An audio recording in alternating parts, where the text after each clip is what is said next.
이런 가운데 최근 롯데그룹이 유동성 위기, 즉 자금 위기를 겪고 있다는 풍문이 돌았죠. 롯데 측이 강하게 부인했지만 시장의 우려는 좀처럼 가라앉지 않고 있는데요. 급기야 랜드마크인 롯데월드타워를 은행권의 담보로 내놓고 설명회를 여는 등 위기설 진화에 총력을 기울이고 있습니다. 박성원 기자입니다. 롯데그룹의 주요 계열사 재무 담당자들이 총출동했습니다. 롯데 회사채를 사들인 투자자들을 상대로 설명회를 연 겁니다.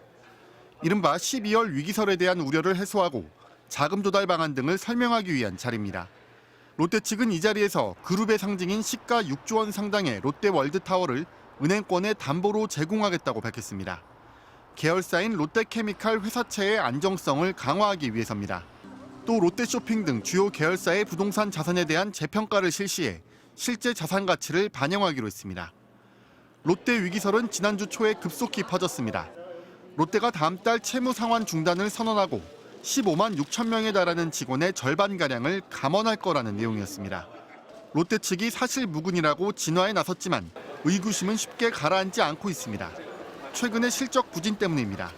한때 연간 1조 원이 넘는 영업이익을 올렸던 롯데케미칼이 올해 3분기까지 6천억 원이 넘는 영업 손실을 냈고 주력 분야인 유통업의 전반적인 침체 속에 롯데쇼핑은 매출이 4년 만에 3조 원 줄었고 면세점을 운영하는 호텔 롯데는 3분기 영업이익이 지난해보다 60%가량 감소했습니다.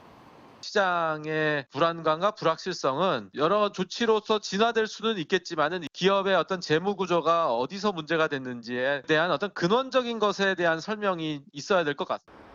롯데 측이 실적이 부진한 계열사 대표를 포함해 최고 경영자 21명을 교체한 가운데 오늘 롯데케미칼과 롯데지주, 롯데쇼핑 등 롯데그룹 관련 주식이 3에서 4%가량 오르며 동반 강세를 보였습니다. MBC 뉴스 박성원입니다.